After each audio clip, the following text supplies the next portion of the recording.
So I have reverted to recording on my phone because my computer is, I don't know. This is literally like the third time that I've recorded the same video, gone through the same emotions, and I'm starting to feel like no matter what I do, no matter what I try, what I want will never work. But anywho, I'm gonna try to get through this video as quick as I can. Not too quick, but quick enough so I don't have to keep um, rehashing certain feelings that I'm trying not to. But anyways, I am. I do have my notebook here, so if I do look down or off to the side, or you see me struggling with a little shiny book, that's because it's my notebook to kind of help me keep myself on track, so I don't go too far or too long. Um, I'm also watching a YouTube video. Um, it's called All Secrets Will Be Revealed. I have it on mute right now so that I don't get in trouble or copyrighted it. But yeah, let's get into this story. So, first, I am a 30. I am a Virgo, September born Virgo. And as Virgo, even though I am a Virgo, I'm not perfect. I've made mistakes. I have acted in ways that now that I'm a little older and have thought about certain situations or replayed certain situations, I can see where I should have been more calmer or not reacted a certain way. But what can you do about it now, other than try to apologize and right your wrongs? Um, Other people have to be willing to accept it, though. You can't continue to be mad at somebody when they're trying to be a better person. Um, I'm starting to cry already. But anyways, moving on. This video is about how I became a single mom, and I am a single mom of two. Um, my firstborn, he's going to be 5. He is a Libra. He's going to be 5 soon. And my secondborn was born August 27th, 2022, and he was born sleeping. Um, that might be a whole nother video because he was supposed to be up for adoption, and I do want to respect your guys' time and not make this video too long, and get to the point and try to stick to a clear, you know, straight and narrow. Try to be as clear as I can and stay on topic. So I'm going to start obviously with my firstborn son's dad. For this video, I'm going to refer to him as something. I actually did call him this as like one of my nicknames for him. So I'm going to try to remember to use this nickname for him because I don't want to put his full name out there.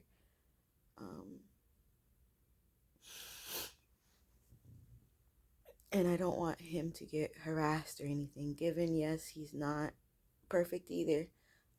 I will say that at one point, what made me fall in love with him was who he was. But time changed him. Time changed me. Time changes everybody. But that's neither here or there. So I met him, and we met actually at a bus stop. I was going to Publix, and he had just been getting off of work, and I was waiting at the bus stop, or I just had walked up to the bus stop that he was waiting at. So we talked from there, and this was at the beginning of December. We talked for a couple of weeks, and then on Christmas Eve, he asked me to be his girlfriend. Um, that was December 24th, 2014. Um, Now, our relationship wasn't perfect. Um, he did cheat on me. He did lie on a lot of occasions on who he was with or where he was going. He would start lying on me to people and saying that I just didn't want to work, when the case was the, the few jobs I did have while I was with him, he caused me to lose, because one of them he specifically called almost every day to see who was on the schedule, to see if I was working with the guy, because he didn't want me working with men. You can't control that. I can't control that. If they hire men, they hire men. But that's not what I go to work for. I go to work to earn money so that we can pay our bills. But so the other one, another one, he actually got to a point where he would go up there because it was a call center. So the day he went up there, my supervisor told me, she says, I'm not supposed to tell you this, but your fiance or whoever he is just came up here and he can't be doing that. He's been calling and leaving messages for your supervisor, which is me, and I don't know what's going on. So little stuff like that um caused me to lose a couple of jobs while I was with him. Now, I did also have a few seasonal jobs, so obviously those are going to end. Seasonal means from one period of this season to the next, or just for this particular season. Um, so it's just a lot. Like, I've been through a lot with him. His mom started calling me all types of N words and B words, and I was all types of whores. Like, how am I a whore when I live with your son, take care of him and his dad, cook for his dad, clean the house, take care of our two dogs, have lost two jobs, but yeah, I'm a whore. And I'm the N word, B word, whore. So you guys can put that whole sentence together. But she would literally tell me, you N word, B word, whore. You're no good for my son. So because I'm black, I'm not good for your son. Where was this animosity when I first met you? Because I would have left a while ago. And this started happening maybe about 3 or 4 years into our relationship. You know, fast forward to right around the time I got pregnant, things were still very rocky. And I had gotten to the point where I was just tired.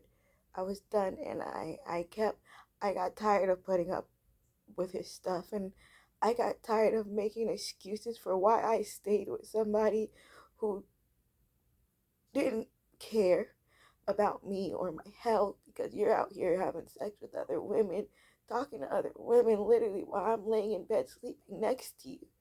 But I'm the whore, right? So, um,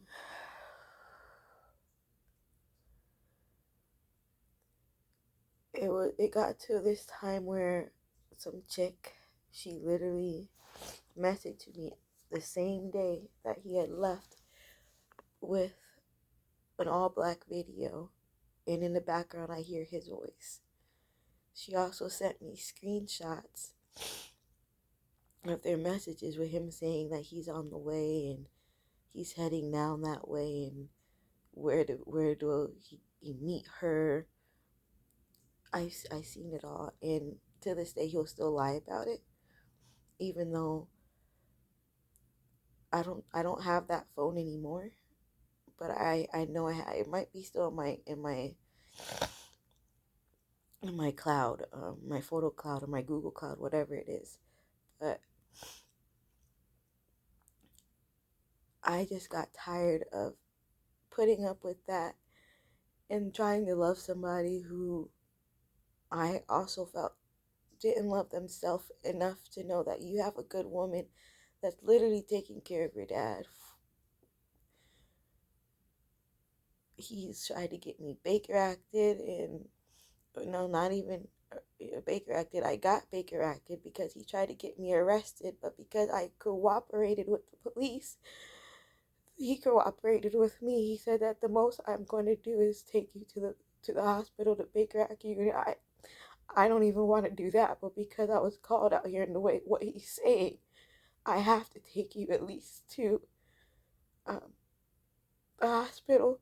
So as long as you cooperate, you won't be arrested. And I did. I did cooperate because I did nothing wrong.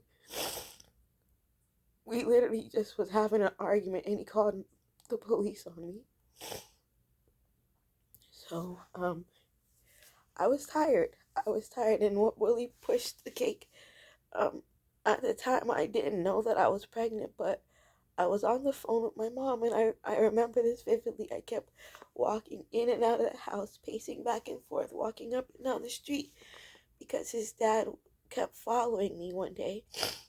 And I stepped outside and I told my mom, I said, this is really weird, but Blue's dad is following me around the entire house. If I go outside, he follows me and comes outside and tries to walk with me. And I'm on the phone trying to talk to you. I'm trying to have a private conversation with my own mom. So he turns around and grabs my neck and pushes me against the wall by the door, which was under the deck. So I was standing on the steps on the deck with his hand around my neck. I was probably maybe a week or two pregnant and didn't know. So a few days later, that's when I said, "Hey, I haven't gotten my period. I have to be at least a week late by now." But I just figured I was stressed with everything going on, deciding that I wanted to pack my stuff and go and just be done. So I continued to pack my stuff, and little by little I would throw away things. I would take certain things to my mom, my brothers and my mom's, I should say, um, and then throw other things away, things that I obviously wouldn't have had space for. Um, so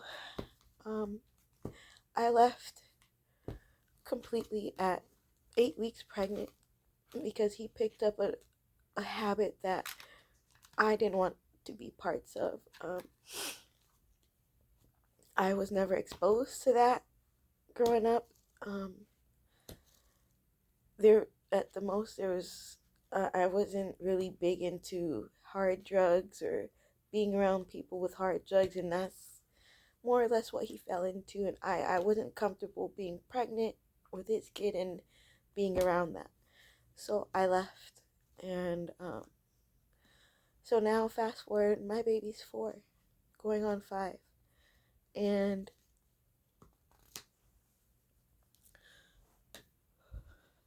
I had a stillborn last year, August 27th, and apparently he had my oldest son's father fell back into that lifestyle, and he stole a large amount of money from my my brother, in which I got blamed for and almost became homeless with a 4-year-old about not even a week postpartum after having an emergency C-section. So I should hate him, but all I want from him is to give the money back and be a dad, because it's hard for me to find jobs or to work. I don't even have family that support my small businesses. They call it garbage. If I'm not working for somebody else, making somebody else's dream come true, it's garbage. So, um, So yeah, that's how I became a single mom. Um, I guess you could say it was by choice. I wouldn't say that it was by choice because I didn't want to ever be pregnant by somebody who would just like I feel like he just laid down and said screw everything. I don't care right now, and left me to fend for a kid by myself. I love him to death, but it's just like if I knew my so-called support system wouldn't be supportive, if I knew that my support system would be would give me conditional help, knowing that some of the conditions that they're giving me is unsustainable in my position because they're not giving me the help that I am asking for. If I ask for you to watch my son so I can go to a vendor's event or go to an interview, you tell me no, but then turn right back around and tell me I need to come up with money to put towards the light bill or to pay the light bill. I can't do anything because how can I go anywhere with and you I have nobody to watch my son. So it's to the point where I feel bad for keeping him because he didn't deserve to live this life. He didn't deserve a dad to put drugs over him. He doesn't deserve to see his mom cry or stress or occasionally fuss at him or yell at him or raise my voice at him because I'm stressed out. My baby didn't ask for any of this, y'all. And I feel bad that I kept him, but I wanted to do an open adoption with his little brother, and mainly because I knew that bringing another child into my situation wouldn't make it any easier, especially with my second son's dad not wanting to have any parts of his life, of my second son's life. So I knew I couldn't keep both and without risking losing them both. Financially, with neither one of them helping, and me not being able to work because I have nobody to help me watch my kids, it was hard for me to want to keep my youngest because I knew I just couldn't afford it.